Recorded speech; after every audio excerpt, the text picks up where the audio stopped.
Core committee की बैठक थी। आदरणीय प्रदेश अध्यक्ष जी के नेतृत्व में हम सब लोग बैठे थे और वर्चुअल माध्यम से अपने चुनाव के प्रभारी केंद्रीय कृषि मंत्री श्रीमान शिवराज सिंह चौहान और चुनाव के सह प्रभारी असम के माननीय मुख्यमंत्री श्रीमान हेमंत बिस्वा शर्मा जी भी हम लोगों के साथ जुड़े थे। आज जैसा कि आप सबको मालूम है कि विधानसभा चुनाव नज़दीक है, कुछ महीनों की बात है और लगातार भारतीय जनता पार्टी इस भ्रष्टाचारी सरकार को, वादा खिलाफ करने वाली सरकार को, युवा विरोधी सरकार को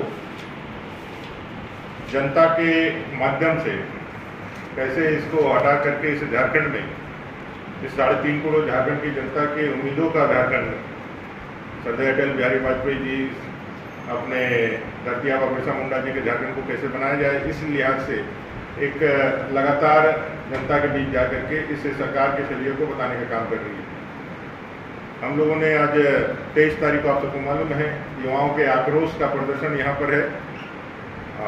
इस सरकार के जो निर्माण का जो एक मुख्य कारण था वो उसमें कुछ ऐसे वायदे थे जिन वायदों की बुनियाद पर सरकार अस्तित्व में आई थी 2019 के पहले।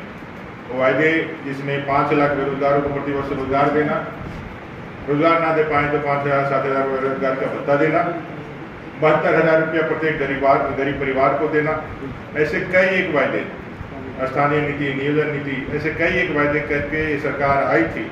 लेकिन आने के बाद लगातार जिस तरह से इन्होंने युवाओं के साथ छल किया है, कपट किया है, उनके साथ जैसे दुर्वृत्ता की है, और आज ही आप लोगों ने देखा हुआ है कैसे जेपीएससी की परीक्षा का जो आंसर शीट है, वो आंसर शीट को जांच के लिए, कॉपी के लिए, जांच के लिए जो आहर्ता नहीं रखते हैं, वैसे टीचरों को दे करके उन्होंने कॉपी का जांच कराया है, इसलिए उनका फाइनल रिजल्ट नहीं निकल पा रहा है। तो जितनी भी सीटें इन्होंने 2-4 हज़ार जो भी वैकेंसियाँ निकाली, उसमें सीटों को इन्होंने भेजने का काम किया। सीजीएल से लेकर के जेई और जितने भी परीक्षाएं हैं उसमें बच्चे अभी भी सीबीआई जांच की आशा देख रहे हैं।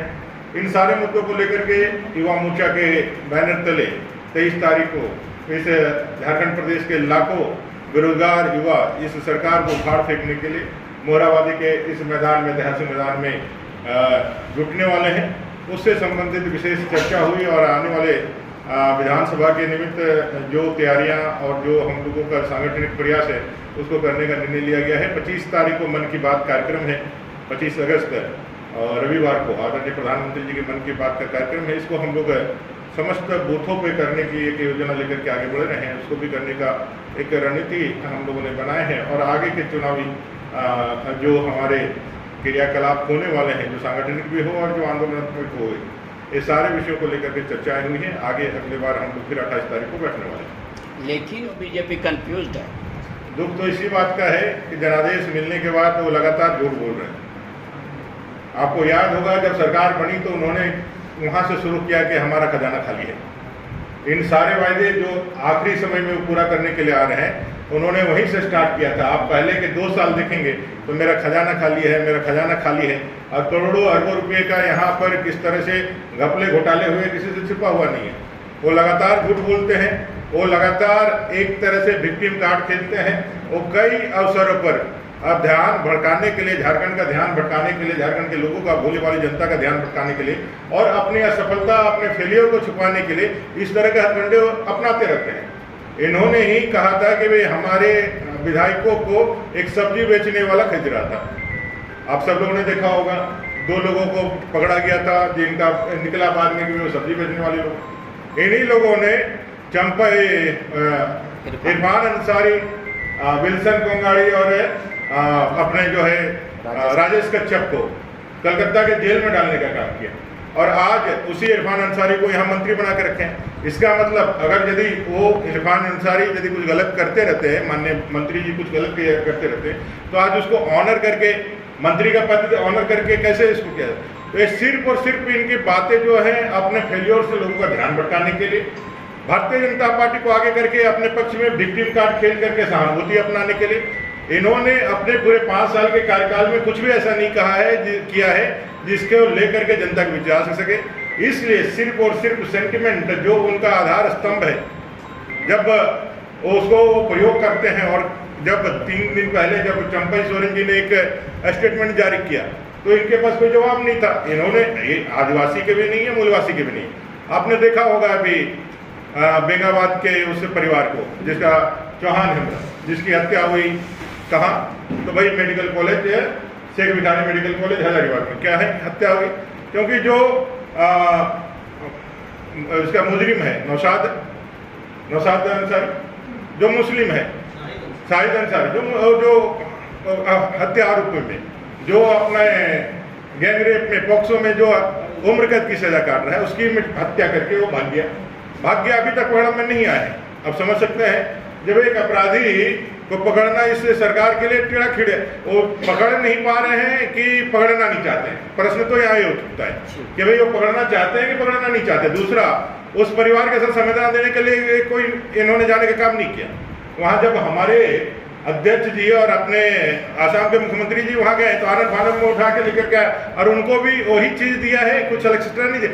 जो भी पुलिस महकमे में कोई भी व्यक्ति इस तरह की मृत्यु या शहादत को प्राप्त करेगा उसको इतना कुछ मिलेगा ही मिलेगा, लेकिन वहाँ के विधायक ने भी उनके पास जाकर के वो करने का काम नहीं किया।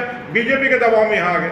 गाय पठान में गए, लेकिन गाय पठान जाने के बाद अभी भी दामू हेम्ब्रम का और परमेश्वर माझी की जमीन नहीं वापस दिलाई। ये आदिवासियों के भी नहीं है, ये मूलवासियों के भी नहीं है। इनको सिर्फ सत्ता और परिवार चाहिए, इससे ज्यादा इनको कुछ नहीं चाहिए।